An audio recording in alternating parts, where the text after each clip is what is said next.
This is a quick little update getting ready for the game. Yep, we've got our levels now. Nice.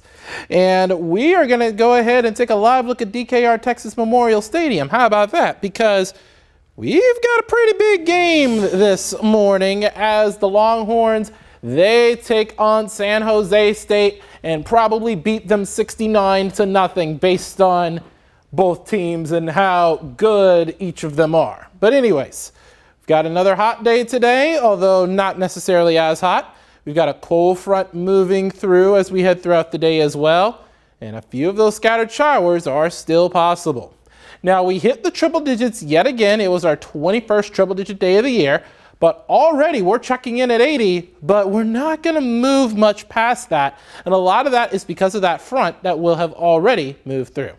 We are looking at mostly dry, or are seeing some brief showers over some sections of the hill country, but some of that heavier rain has stayed to our north, and as a matter of fact, there is a flash flood warning for portions of Coryell County. Now, let's go ahead and cut to the chase because the Longhorns are taking on San Jose State later on this morning at around 11 a.m. If you're not heading out to DKR, if you're watching us from home, you can find the game right here on KView. And we could have a few of those scattered showers still possible. I do have that at around a 30% chance for today. But if the Longhorns aren't your cup of tea, maybe it's those Bobcats and you're probably watching us on your way down to the Alamo Dome for the game at 2:30. Could have a few scattered storms pregame, but other than that, we'll be in the upper 80s, getting close to near 90. Temperatures are going to pretty much stay the same throughout the course of the game. In the Dome, it's a nice 72 degrees inside, so that was a tailgate forecast. Now, Baylor, if you're watching us on KView Plus in Dallas, if you're ready for those Baylor Bears taking on SMU, we're going to be in those mid-70s. Game time the same as us here in Austin, 11 a.m., and you're in the mid-70s for the Bears as they take on those Mustangs. Now, last and probably least, the Fighting Texas Aggies taking on Utah State, getting to the lower 80s with a few of those scattered storms. The 19th ranked Fighting Texas Aggies, now they're kicking off at around 11:45 as well, and they're going to be in the lower 80s. They could have a brief storm, and if that were to happen, there would be a lightning delay. Now let's go hour by hour. This is by the time we get to around the noon hour. See a few of those scattered showers still hanging around, mostly east of I-35. But then we start to dry out according to this model by the time we get to 3 o'clock, and that's because of that northerly flow behind that frontal boundary, bringing in some of that drier air. But then watch this as we head into Sunday. Upper 60s, lower 70s, and Sunday looks to start to get to more of a drying trend as well.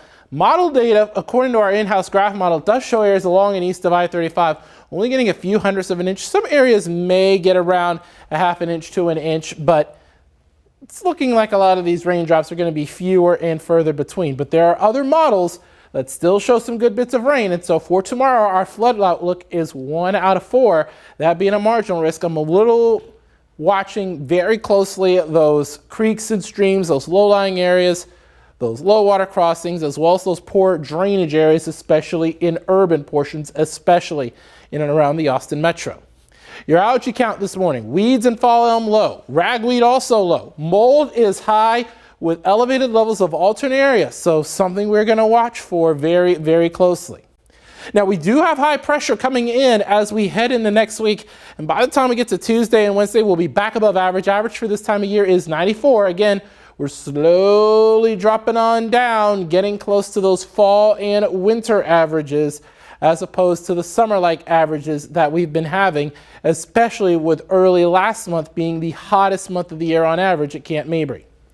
Mid-90s, like I said, for Tuesday all the way through Friday. Not only that, with high pressure building in, not only do we have hotter temperatures, but also sunnier skies. But again, we're watching very closely to see if maybe we could get a few isolated, widely scattered showers throughout the course of the game today. Maybe even a few rumbles of thunder as well. So we're going to continue to watch that very, very closely. Now, let's see.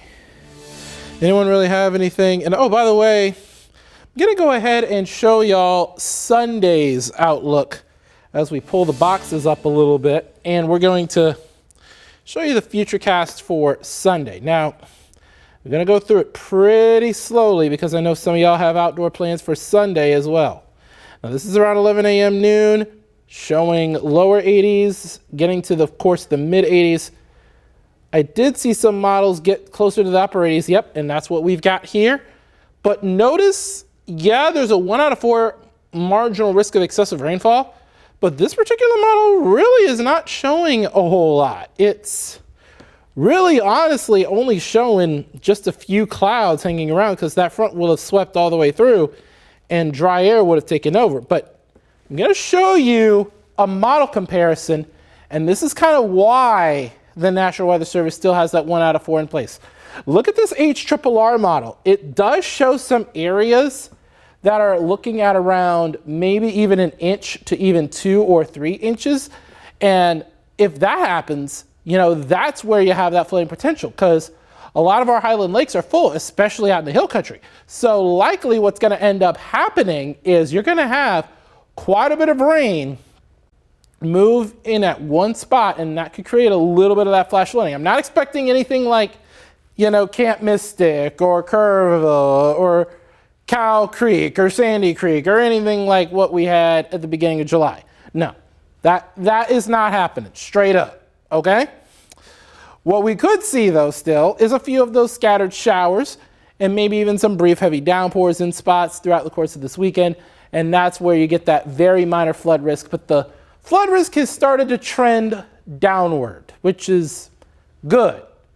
We could still use the rain, especially since the Barton Springs Aquifer didn't recharge during that 4th of July flooding period, which is why areas of southeastern Travis County and even western Bastrop County are in that moderate level of drought, right?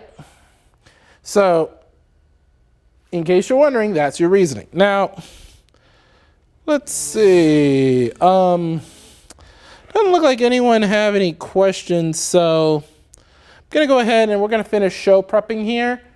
And I will see y'all on KVU News starting at 8 a.m. with the lovely Miss Malia Mazumoto anchoring this morning. So, see y'all then. But for now, I'm meteorologist Jordan Dearensburg. Ta-ta for now, and hug 'em.